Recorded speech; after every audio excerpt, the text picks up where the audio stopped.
Ahibati fillah. Ada sebuah hadis yang diriwayatkan oleh Imam Tirmidzi dari Abdullah bin Mas'ud radhiyallahu taala anhu. Yang ana rasa hadis ini perlu kita tanamkan di dalam jiwa kita. Karena kita punya banyak masalah dalam kehidupan ini. Semua yang hadir di masjid ini punya masalah. Karena Allah sudah menetapkan kehidupan ini adalah ujian dan bala. Tapi bentuk bala yang kita terima beda-beda. Ada yang tadi malam nggak bisa tidur karena sakit punggungnya. Ada yang nggak bisa tidur karena harus bayar utang. Ada yang nggak bisa tidur karena istrinya ribut atau karena anaknya sakit, menangis. Ada banyak lah masalah dalam kehidupan ini. Bagaimana cara kita menghadapi masalah itu? Bala yang sudah Allah tetapkan akan bersama kita sampai kita mati. Kata Nabi SAW, man nazalat bihi faqah fa anzalaha bin nas.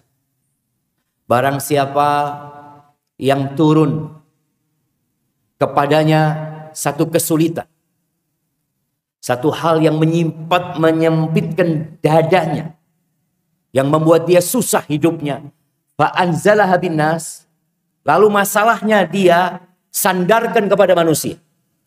Yang ada dalam benak dia cari solusi dari manusia. Oh fulan mungkin, fulan yang bisa bantu anak. Yang ada dalam benak dia hanya makhluk.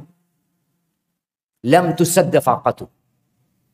Kata Nabi SAW, urusannya nggak akan selesai. Ketika dia sandarkan kepada manusia, bersandar namanya, menggantungkannya kepada makhluk, maka kesulitan yang dia hadapi nggak akan selesai. Boleh jadi mungkin secara pandangan, oh selesai gitu loh. Tapi akan ada masalah lagi buat engkau. Karena manusia ini hanya bisa menyelesaikan urusanmu yang sekarang. Besok datang lagi masalah. Lusa datang lagi masalah. Sampai kapan engkau akan bersandar kepada manusia? Ini selesai urusannya. Wa man nazalat bihi faqah fa anzalaha billah. Barang siapa yang datang kepadanya masalah, lalu dia sandarkan kepada Allah Azza wa Jalla. Dia gantungkan kepada pencipta langit dan bumi ini. Yushikullah bihi. Allah akan hampir saja memberikan solusi kepada dia. Birizqin ajilin au ajil. Dengan rezeki yang segera atau tertunda. Artinya masalahnya selesai. Ketika kita gantungkan kepada Allah Azza wa Jalla, selesai masalahnya. Tapi ternyata banyak di antara kita yang kurang yakin sama Allah. Kita masih sering mendengarkan curhatan manusia kepada kita. Datang mengeluh, saya punya masalah ini, itu. Dia cerita berbagai. Nggak ada masalah kalau kita bicara mencari solusi. Tapi kita yang mendengar curhatan itu, ingat dengan hadis tadi.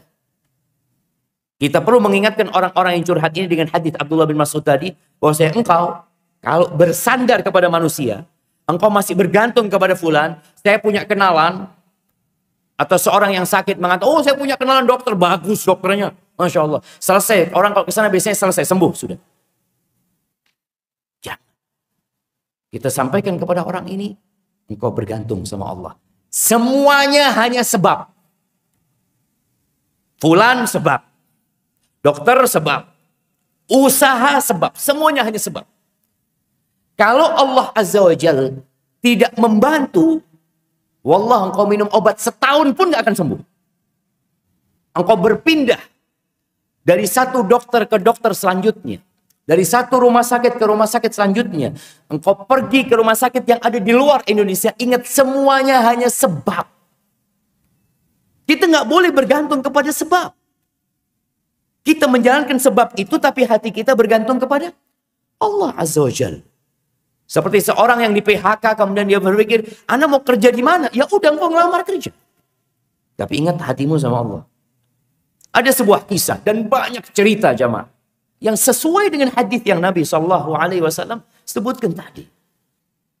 Ini ada kejadian seorang yang sudah nggak punya pekerjaan, di PHK dia. Dia sudah ngelamar sana, ngelamar sini. Suatu hari dia ketemu dengan seorang ustaz. Dilihat wajahnya.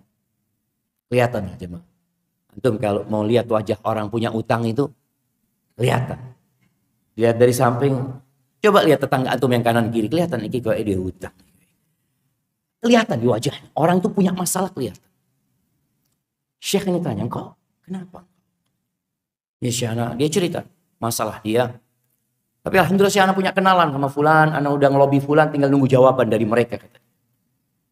Lalu Syekh ini ngomong, engkau sampai kapan akan kayak gini? Kenapa engkau nggak mengetuk pintu langit? Engkau sandarkan kepada Allah. Cobalah malam ini, di sepertiga malam akhir, ketika orang-orang terlelap dalam tidurnya, engkau minta Allah. Jangan lagi aku punya kenalan di sana, kata dia. Dia bisa bantu. Semuanya cuma sebab. Kalau Allah tidak menggerakkan hatinya, nggak bisa. Kalau Allah tidak memberikan izin kepada obat itu yang kau minum agar engkau sehat, nggak bisa. Nggak bisa, jemaah.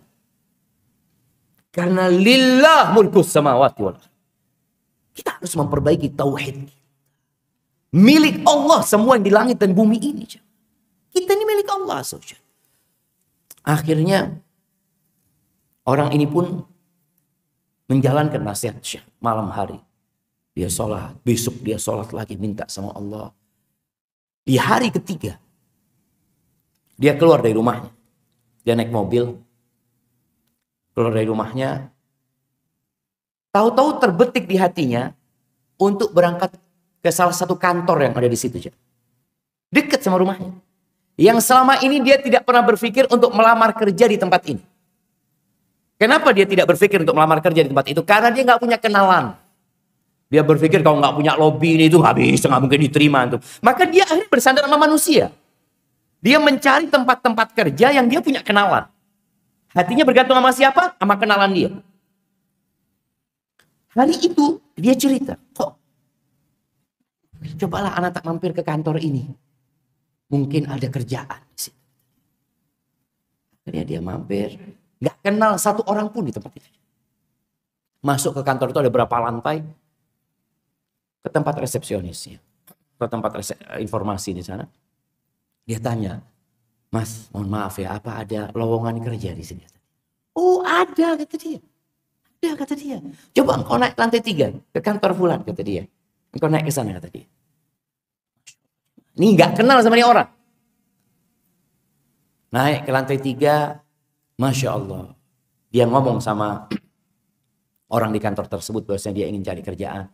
Apa kata yang menyambut dia di lantai 3 itu? Masya Allah, alhamdulillah, kita butuh orang kayak antum, kata dia. Kita punya 2 pekerjaan, antum milih yang mana? Dia sudah keliling jemaah. Minta tolong sama kawan-kawannya, sama kenalan dia. Sekarang dia berjumpa dengan orang yang tidak dia kenal. Sama sekali nggak kenal sama orang ini. Tapi bagaimana membuka hatinya? Bahkan dikasih 2 pilihan, engkau mau kerjaan yang mana? Subhanallah. Setelah itu dia ketemu sama Syekh, sama gurunya tadi. Ustaz itu ngomong, wajahmu kok lain sekarang. Gimana ceritanya, kata dia. Lalu dia bercerita. Ibati fillah. Tapi kadang-kala kita kurang yakin. Maka di sini dituntut seorang hamba untuk mengenal Tuhannya. Kita perlu kenal sama Allah Azza wa Jalla. Pertanyaan pertama di kubur itu, man rabbuk? Siapa Rabb? Bukan yang lainnya. Siapa bosmu, siapa atasanmu, yang ditanya man rabbuk? Dan banyak di antara kita yang hanya mengenal Allah. Ya sekedar namanya. Baca asma'ullah al-husna. Baca. Kaji. Kita nih kalau nggak kenal sama orang, kita akan meremehkan. Contoh, ana sholat umpamanya di masjid.